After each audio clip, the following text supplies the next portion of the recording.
was still in shock over what had just happened because I had never thought that he would do something like that to me, just push me. It started off with a push, and eventually as our relationship continued, it went from a push to a black eye, to picking me up by my hair and dragging me around the house, to picking me up by my hair and slamming me into the wall, to throwing a basketball at my stomach, to choking me, to... I never knew you were the someone waiting for me, 'cause we were just kids when we fell in love, not knowing what it was.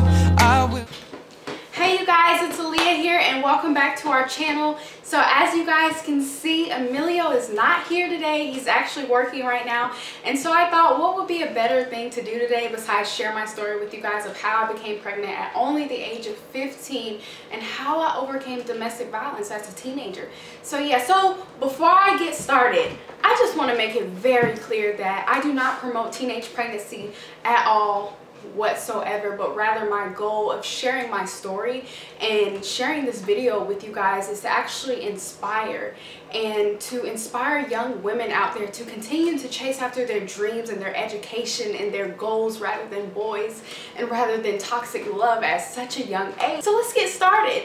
So I fell in love, and maybe to some of you guys that may sound silly, you know, some people fall in love not until they're 25, and some people get into this thing at such a young age, and I just happened to get into it at such a young age. So again, I fell in love. I was 15 and he was 17, and the thing about falling in love when you're so young is they say that, you know, when you didn't get that much love at home as a child, you grow up and you go out searching for it in the world. You go out searching for it in all the wrong things, in all the wrong places. Moving on, I eventually became pregnant, and I was only 15. I had got kicked out of my mother's house when she found out, so I was staying with my aunt for a while.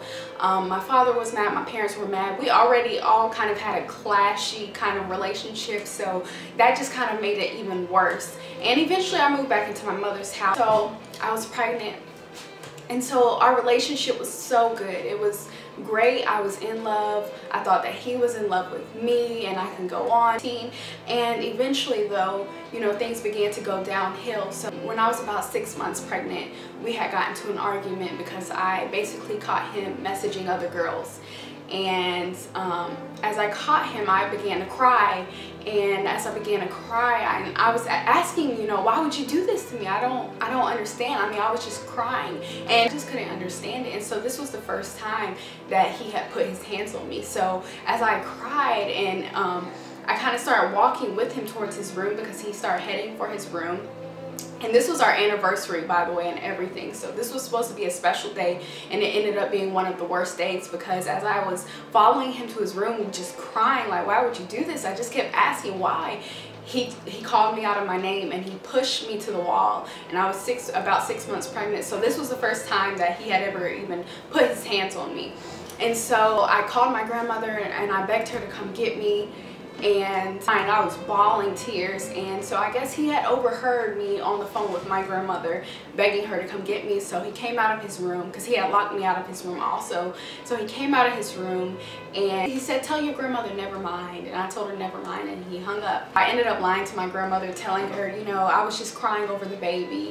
I really wish I wouldn't have been like that back then. I wish I could have loved myself enough to say what happened but instead I was trying to protect him rather than protect myself. You know, he started crying and said he's so sorry, he would never do it again, he loved me, and blah blah blah. And at the time I believed it, and again, it was our anniversary, so I didn't want this to be a bad time. And so I believed him, and I forgave him, and I took him back. Yeah, and I was still in shock over what had just happened because I had never thought that he would do something like that to me, just push me.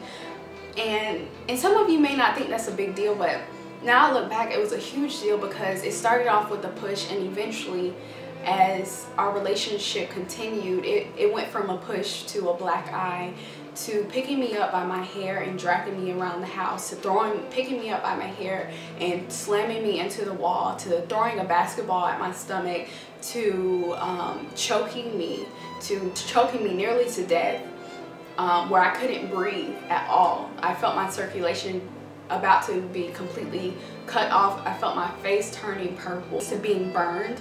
I still have the burn marks to this day, and so many other things. And I was a teenager, and I never really told anyone because I was in a way trying to protect him. And when I would tell someone, they would kind of just shrug it off, like, why don't you just leave him? You're so stupid. And I just really wish back then I would have had the support system that I needed to really help me get over it, because just telling me to just get over it is so much harder. When you're in love, you know, you're so much more easier to forgive. You're so much more easier to let go of certain things, and I was that person. And so that's all people would ever tell me, and it got worse and worse and worse.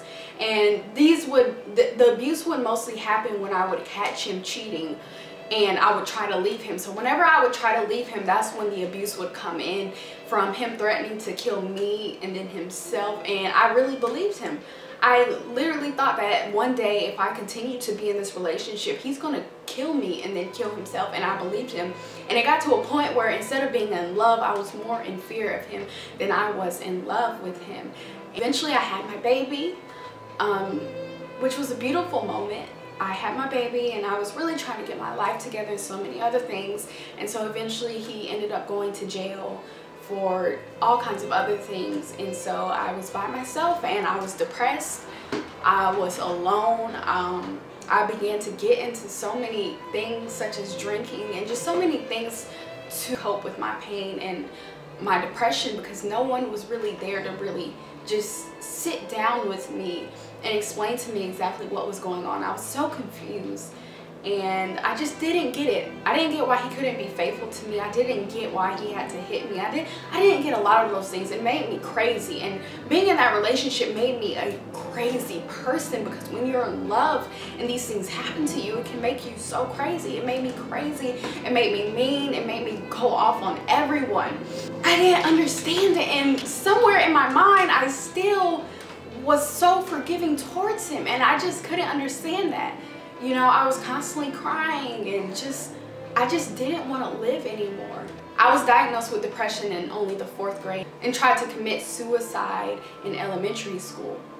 So I was always depressed from about 4th grade and up. I was always depressed. I mean, I was cutting myself in only the 8th grade. I was constantly trying to commit suicide. I was in mental hospitals and so many other things due to my depression. And I fell in love with a person who told me that I'm your antidepressant. You don't need anything else. I'm going to be the one to cure you from that. And I believed it. And so it's so crazy that I just turned 20 this year, because I literally always said, and I told my mom this, like my entire life, I said I will not make it to my 20s. I will kill myself before I'm 20, or I will die. And I literally thought that. So this year, just being able to make it to my 20s was such a blessing. Luckily, having my baby wasn't that bad, because she never cried. She would sleep throughout the whole night. I was so blessed to have such a good baby. People thought something was wrong with her for the simple fact that she never cried, but her doctor would say that's such a great thing, because you can get your sleep. You know, she doesn't cry. She only cries when she was hungry, and that's it. But besides that, she just would never really cry.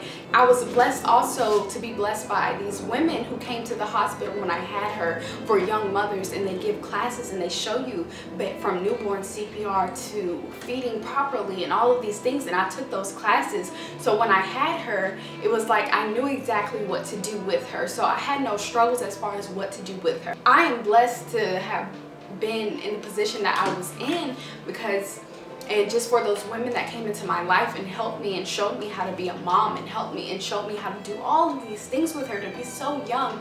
I mean, I was only 15 years old, and I did it. After having her again, later on after, he eventually went to jail for some things. And yeah, I got into a lot of things that I shouldn't have gotten into, out of my depression, out of a way to cope. And now, of course, looking back, it obviously wasn't a healthy way to cope, but at the time my mind was just crazy. I didn't know how to be alone. I didn't know how to live life without him because he had been in my life so long. He was with me every day that I didn't know how to function anymore. Also, after he left, I discovered that I had PTSD. I became afraid of almost everything after he went to jail. For example, my husband. I remember the first time my husband tried to hug me while we were friends. I ducked for cover like someone was attacking me. I would duck for cover like this, like no, don't do it. And he would just like sit back and like, wait, what are you doing? Like, I'm not gonna hit you. And it would be literally with me without unconsciously realizing it. And it would happen more and more and more. If I would hear something that sounded like my ex, or if I would smell something I would freak out. But that's literally like this unconscious thing, but conscious at the same time. I wouldn't even realize that I was doing it. I would just freak out. It would just be people would realize that this is what was going on, but me personally, I didn't realize it. So I would freak out. I would have nightmares.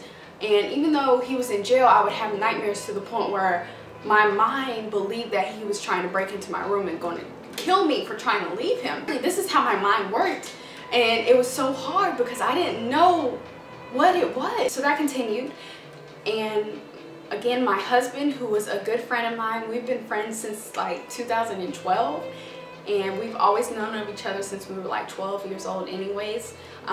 He got in contact with me and he reached out to me and he said, hey, you know, I just started going to church. I'd like for you to come and visit with me. And so I said yeah, and so I visited with him, and after that day my life changed forever for the good. I began to get counseling and all of these other things began to take place in my life, and life began to look up again. And eventually my husband and I, we fell in love with each other, and to take me on the dates and stuff. And again, we were already really close friends, so we would already like talk on the phone all night and so many other things. So it just added on to that, the fact that we had such a strong connection and such a strong friendship with each other, and just putting that love in there just made it so much better. So we fell in love, and eventually we got married, and he is like a father to my daughter now. That is all she knows as far as daddy. She calls him daddy. She loves him as daddy. She like loves him. That is her world in her eyes, and I know that she is his world in his eyes also. And things eventually worked out for the good. And so with all of that being said, there is hope. Hope still exists. This happened a few years ago. I would have never thought that my life would be the way that it is now. From that 15-year-old me to this 20-year-old me now. I am married. We have our own home. We are running our own business and starting my own clothing line this year. I just wrote my first book, Love Broken Whole. I just self-published my first book, and so many other things, and starting a nonprofit helping women that have been through what I've been through.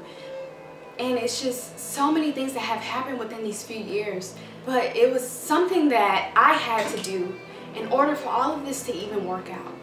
And what that was is everything that served my life, my heart, my mind, my soul, no purpose.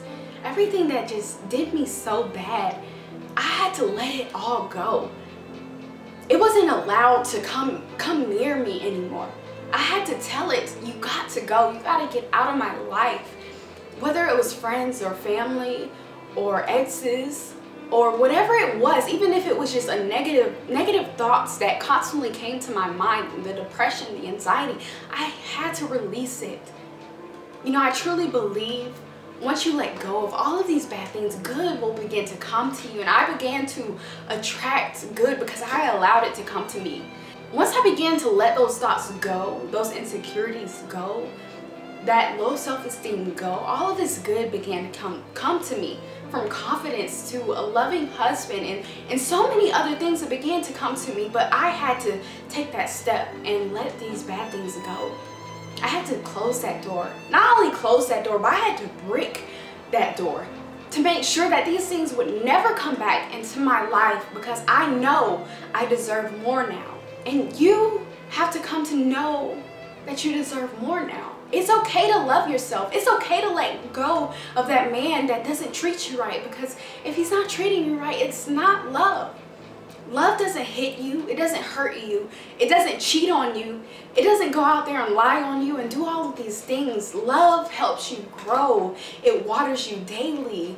It helps you to manifest into this being that you were called to be. Love plants this seed of purpose into your life, this motivation, this happiness into your life every day. It gives you a reason to keep living. It gives you a reason to want to keep breathing. It gives you a reason to want to keep walking and doing what this life has called you to do. And I had to recognize that. And so if you're going through any of this, you know, come to know yourself, come to love yourself. If you have to do this every single day like I had to, I need you to go into the mirror every single morning and to look in the mirror and tell yourself, I am beautiful, I am worthy, I am important, I am smart, I am creative, I am not what they think of me, I am not who they may think I am or who they say I am who I am. And that's beautiful, and that's me, and you have got to come to know yourself. You've got to come to love yourself. And don't think that just because I am married that a man is what completes me, because I had to get complete in myself. I had to come to know and love myself so that I could love the man, the good man that was going to come in my life, and so that he could receive the best love out of me because he deserves it. And same thing for him, because I deserve it. So I say this because, as you guys know, your mess can only be your message. And as you can see, I am living proof that my mess was my message, because I was a mess. But this is my message now, and I'm not ashamed of who I once was, because the person that I've become completely tops that. And that is okay. Everyone has a past. Don't continue to look back, continue to look forward. It's not about where you're from, it's about where you're going. So I really hope that you guys can really see and understand that and tune in with yourself and who you are called to be. It is okay to let bad things go. Holding on to bad things will only hurt you in the end, because I truly believe that if I would have stayed in that relationship, I wouldn't be living right now. And I believe that with my whole heart. I truly believe that I would not be living right now. And so I'm telling you, it will only get worse. If you are in a bad relationship and you feel it leading up to that point, I'm telling you right now, I'm living proof, and so many other women are living proof, and some of them are not here to even share their stories. It will only get worse, but you can do this and you can get out of this. It's okay to seek help. It's okay to seek counseling. It's okay to get help. Don't be afraid to get help. Don't be afraid to step out regardless of what that person has to say. Love yourself enough to want more for yourself. And if you have babies, or if you have a baby on the way, love yourself enough to want more for your baby and you. And you've got this. Love you. Look yourself in the mirror every single day and continue to speak those things into your life. Continue to write these things down and watch it happen. It can't just only happen in my life. It can happen in your life too. Who cares what people say? Who cares if they talk about the fact that you got pregnant at 15? Who cares if they start these crazy rumors and they start these lies and they just talk about you? Who cares? People are going to talk about you whether you're doing good or bad. And it's your choice to continue to take a stand for yourself and to love yourself and to walk after purpose. Anyone that's walking after purpose is bound to be talked about, is bound to be hated on, is bound to be made fun of, have rumors spread on, and so many other things. So that's a good thing. Take the hate as a good thing. And don't put so much of your focus onto the hate, but rather the love. Don't live your life trying to prove to all of your haters that you can do this. You can do everything that they said that you couldn't do. Live your life proving the people that already believe in you. The people that have already told you you can do this. Live your life proving them right. Live your life not disappointing them. Not worried about not disappointing your haters. Don't even focus on them. But live your life for the ones who love you. Live your life for you. And you can do this. So you can do this. You can get over this. You are not alone. And again, if any of you are going through this, know that you are not alone. If you have to talk to me, comment and talk to me. I will personally talk to you. Because you are not alone, and I'm letting you know this right now. So that change must first begin in you first. And I'm telling you that I took those steps, so you can too. There's no excuse. So I love you guys, and I really hope that you guys enjoyed this video. And you guys, don't forget to subscribe to our channel and like this video and comment. Tell me what you guys think. Leave the negativity elsewhere. But I love you guys, and I really do hope that you guys enjoyed this video. So I'll see you guys again. Bye.